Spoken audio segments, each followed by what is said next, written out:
નમસ્તે મિત્રો, આજના ગુજરાત સમાચારની અંદર આપ સર્વ સાથે મિત્રોનું ફરી એકવાર સ્વાગત છે। તો આજના સમાચાર વિશે વાત કરું તે પહેલાં તમને જણાવી દઉં કે વિડીયો ખૂબ જ અગત્યનો છે અને આજના સમાચારની અંદર ખેડૂત ઉપયોગી સમાચારો વિશે વાત કરેલી છે। તો વિડીયોને છેલ્લે સુધી જોતા રહેજો અને ચેનલને હજુ સુધી સબસ્ક્રાઇબ ના કરી હોય તો તે પણ કરી લેજો। તો મિત્રો વાત કરીએ આજના પ્રથમ સમાચારને લઈને।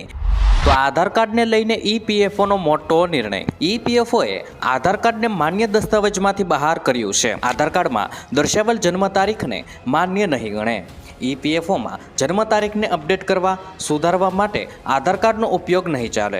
કર્મચારી ભવિષ્ય નિધિ સંગઠનને એક પરિપત્ર બહાર પાડીને તેમની માહિતી આપી છે। જન્મ પ્રમાણપત્ર, સરકારી શાળામાં મેળવેલ માર્કશીટ, શાળા છોડ્યાનું પ્રમાણપત્ર અથવા તો શાળા ફેરબદલીનું પ્રમાણપત્ર દ્વારા જન્મ તારીખમાં સુધારા વધારા કરી શકાશે। ત્યારબાદ મિત્રો મહત્વપૂર્ણ સમાચાર વિશે આગળ વાત કરીએ તો આયુષ્યમાન ભારત કાર્ડની મર્યાદા વધીને 10 લાખ થવાની છે। મિત્રો કેન્દ્ર સરકાર ચૂંટણી પહેલા આયુષ્યમાન ભારત સ્વાસ્થ્ય વીમા યોજના હેઠળ વીમા કવર 5 લાખથી વધારીને 10 લાખ રૂપિયા કરવાની તૈયારી કરી રહી છે।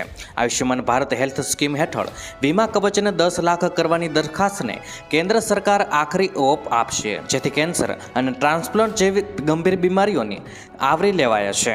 આ અંગેની જાહેરાત 1 ફેબ્રુઆરીના રોજ વચગાળાના બજેટમાં કરવામાં આવે તેવી શક્યતા છે। ત્યારબાદ મિત્રો મહત્વપૂર્ણ સમાચાર વિશે આગળ વાત કરીએ તો 31 તારીખ કેવાયસી માટે છેલ્લી તારીખ। 31 જાન્યુઆરી પહેલા તમારું ફાસ્ટેગ કેવાયસી કરાવી નાખજો। 1 ફેબ્રુઆરીથી કેવાયસી વગરના ફાસ્ટેગ બંધ થઈ જશે। NHAIએ લોકોને આરબીઆઈના નિયમો મુજબ કેવાયસી કરાવવા જણાવ્યું છે। ઘણા વાહનો માટે એક જ ફાસ્ટેગનો એક વાહન માટેથી વધુ ફાસ્ટેગ વાપરતા હોવાની ફરિયાદ મળી હતી। કેવાયસી પાસપોર્ટ, ડ્રાઇવિંગ લાયસન્સ, મતદાર આઈડી, પાન કાર્ડ, આધાર કાર્ડ રજૂ કરીને કેવાયસી કરી શકશો। મિત્રો વાહન નોંધણી પ્રમાણપત્ર રજૂ કરવા જરૂરી છે। મિત્રો નીચે આપેલી વેબસાઇટ પર જઈને તમે કેવાયસી કરી શકો છો। ત્યારબાદ મિત્રો મહત્વપૂર્ણ સમાચાર વિશે આગળ વાત કરીએ તો સુકન્યા સમૃદ્ધિ યોજના 2014। સુકન્યા સમૃદ્ધિ યોજના એ 10 વર્ષ સુધીની છોકરીઓ માટે ભારત સરકારની લોકપ્રિય બચત યોજના છે। ખાસ વાત એ છે કે સરકારે 1 જાન્યુઆરીથી 31 માર્ચ સુધીના ક્વાર્ટર માટે આ સ્કીમમાં રોકાણ પરના વ્યાજદરમાં 0.20%નો વધારો કર્યો છે, જે મિત્રો આજથી લાગુ થઈ રહ્યો છે। 1 જાન્યુઆરીથી 8.20% વાર્ષિક વ્યાજ દર લાગુ કરવામાં આવશે। ત્યારબાદ મિત્રો મહત્વપૂર્ણ સમાચાર વિશે આગળ વાત કરીએ તો આજના ખેડૂતો બજાર ભાવ ઉપર એક નજર કરીએ તો નાસિકમાં ડુંગળીના ભાવમાં મોટો ઘટાડો જોવા મળ્યો છે, જ્યારે નવી આવકો આવતા ગુજરાતમાં પણ ભાવમાં નરમાઈનો માહોલ જોવા મળી રહ્યો છે।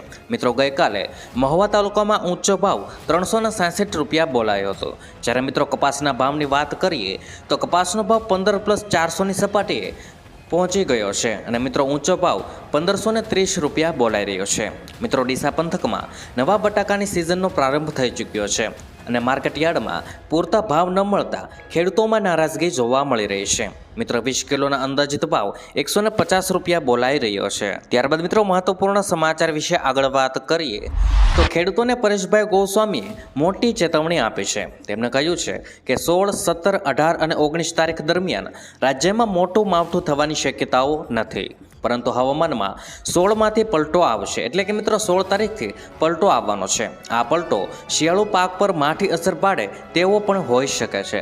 ઝાકળ વર્ષામાં વધારો થવાની શક્યતાઓ તેમના દ્વારા વ્યક્ત કરવામાં આવી છે, જેમાં તેમણે જણાવ્યું છે કે 19 તારીખ સુધી રાજ્યના ઘણા ભાગોમાં ભારે ઝાકળ વર્ષા થઈ શકે છે। મિત્રો વરસાદ થયો હોય તેવી ઝાકળ વર્ષા જોવા મળી શકે છે। ખેડૂતોના પાકને ભારે નુકસાન પણ થઈ શકે છે। સાથોસાથ મિત્રો તેમણે જણાવ્યું છે કે પશ્ચિમ સૌરાષ્ટ્ર અને કચ્છ પર ભારે ઘાટા વાદળો જોવા મળશે, જેમાં કેટલાક ભાગોમાં છૂટાછવાયા છાંટા થઈ શકે છે, પરંતુ પોરબંદર, દ્વારકા અને કચ્છના ભાગોમાં ભારે ઝાકળ વર્ષા જોવા મળશે તેવું અનુમાન પરેશભાઈ ગોસ્વામીનું છે।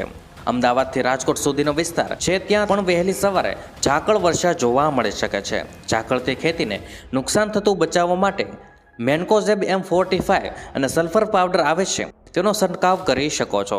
ઝાકળ વર્ષા પહેલાં કે આવ્યા પછી તેનો છંટકાવ કરી શકો છો, જેથી મિત્રો પાકને નુકસાન ન થાય। ત્યારબાદ મિત્રો મહત્વપૂર્ણ સમાચાર વિશે આગળ વાત કરીએ તો 15 વર્ષથી વધુ જૂના વાહનો માટે મોટું નિવેદન સામે આવ્યું છે। મિત્રો, નીતિન ગડકરીએ જણાવ્યું છે કે આપણે કોઈને કોઈ પાસે સાંભળ્યું જશે કે 15 વર્ષથી વધુ જૂના વાહનો પર પ્રતિબંધ છે। જોકે ટ્રાન્સપોર્ટ અને હાઈવે મિનિસ્ટર નીતિન ગડકરીએ લોકસભામાં આ વાતને નકારી કાઢતા કહ્યું છે કે આ વાત સાચી નથી। 15 વર્ષથી વધુ જૂના વાહનો પર પ્રતિબંધ નથી, તે માત્ર દિલ્હી NCRમાં પ્રદૂષણના કારણે સુપ્રીમ કોર્ટે 10 વર્ષ જૂના ડીઝલ અને 15 વર્ષ જૂના પેટ્રોલ વાહનો ચલાવવા પર પ્રતિબંધ મૂક્યો છે। ત્યારબાદ મિત્રો મહત્વપૂર્ણ સમાચાર વિશે આગળ વાત કરીએ તો 22 જાન્યુઆરીએ અમદાવાદના વેપારીઓ બંધ પાળીને પ્રાણ પ્રતિષ્ઠા સમારોહને સમર્થન આપશે।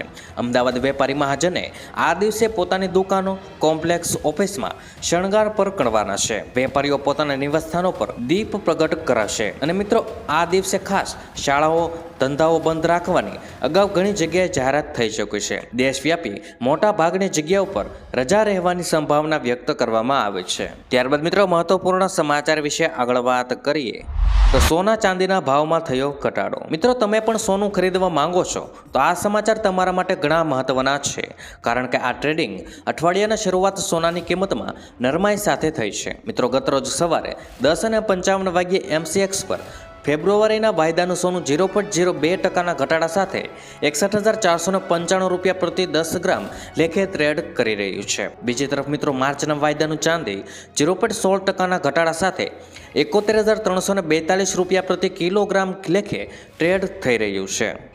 તો મિત્રો આજના દરેક સમાચાર અહીં કામના પૂર્ણ થાય છે।